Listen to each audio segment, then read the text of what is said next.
कहते हैं जात न पूछो साधु की, लेकिन सियासत में ये बात बेमानी हो चुकी है। वजह है जाति की राजनीति, इसका धुरी बन जाना। बजट पर चर्चा के दौरान राहुल गांधी ने हलवे को लेकर मोदी सरकार पर तंज किया था। अनुराग ठाकुर ने इसका हिसाब बराबर कर दिया। ऐसा करते हुए उन्होंने कुछ ऐसा भी कहा जिस पर एक नई जंग शुरू हो गई। अग्निवीरों के पेंशन के लिए 1 रुपया नहीं है। आप अपने आप को देशभक्त कहते हो।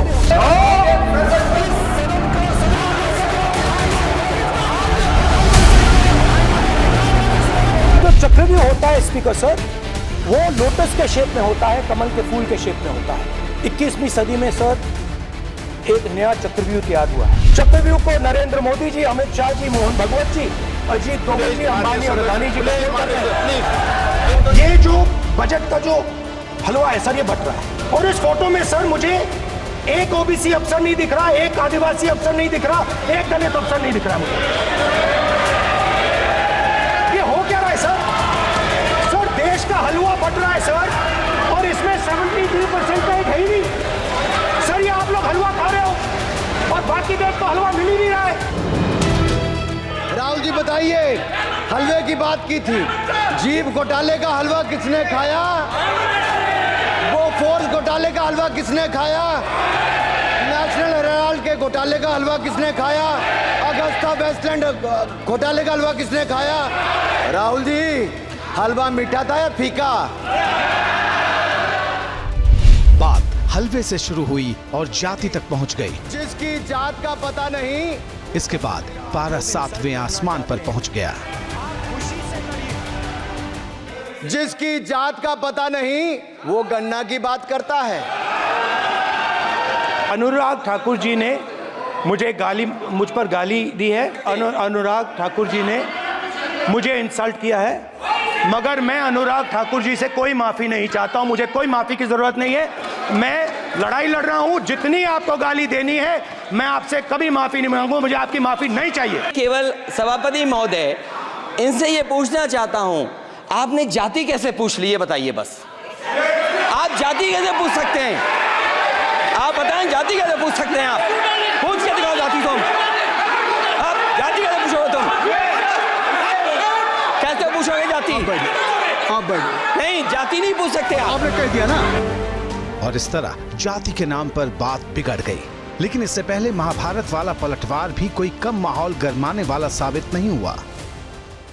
कुछ लोग एक्सीडेंटल हिंदू हैं और महाभारत का ज्ञान भी एक्सीडेंटल है। कभी महाभारत शायद, अब मुझे तो पता नहीं, पढ़ा भी नहीं, पर देखा भी नहीं होगा शायद। सर मुझे लगता है अंकल सैम ने लिख कर दिया होगा, अंकल सोरोस ने लिख के दिया होगा।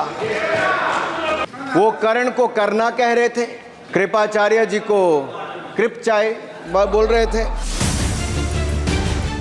ऐसा लग रहा था जैसे सत्ता पक्ष ने हलवे का हिसाब बराबर करने की ठान रखी हो। अनुराग ठाकुर का अंदाज ये बता रहा था कि हर हमले का जवाब देना है। बजट के हलवे में ओबीसी की हिस्सेदारी वाला सवाल उठाने वाले राहुल को एक ओबीसी अफसर नहीं दिख रहा, इसका भी जवाब मिला। एक दलित अफसर नहीं दिख रहा। जिस पार्टी ने अपने पार्टी के अध्यक्ष जो एक पिछड़े वंचित समाज से आते थे, उनको धोती से खींचकर पार्टी से बाहर निकाल दिया हो, उसके शहजादे हमें ज्ञान बांट रहे। अरे साहब, इनको पहले तो एलओपी का मतलब समझना पड़ेगा। ये लीडर ऑफ प्रोपेगेंडा नहीं, लीडर ऑफ ऑपोजिशन है। इसका मतलब लीडर ऑफ ऑपोजिशन है। जाति से लेकर महाभारत तक हुई इस भिड़ंत के दौरान सबकी निगाहें बजट पर हुई चर्चा पर वित्त मंत्री निर्मला सीतारमण के जवाब पर भी टिकी थी, जिन्होंने कांग्रेस से लेकर इंडिया ब्लॉक के तमाम नेताओं पर तीखे तीर छोड़े। डिप्टी मैनेजर थे प्रेस का, उनके पिताजी का देहांत होने का विषय उनको अंदर होने के बाद मिला। फिर भी सर वो कमिटमेंट देखिए, वो जब तक फिनांस का बजट डिक्लेयर हुआ तब तक बाहर नहीं आया। ऐसे लोग हैं सर उधर, उनका सेंटिमेंट है हलवा बनाना और बंटवारा करना, उनको नीचे दिखाना अच्छा नहीं है। श्री सुभाष अभी भी है प्रिंटिंग प्रेस में, वो भी अंदर जाने के समय उनको मैसेज आया, उनके सुपुत्र का देहांत हुआ सर, मगर वो बोले नहीं मेरा जिम्मेदारी, क्योंकि हलवा के सेरेमनी हो गई, मैं अंदर आ रही हूँ, इससे I will not come out. ये है सेंटिमेंट उधर, इसको नीचे दिखाना सही नहीं है सर।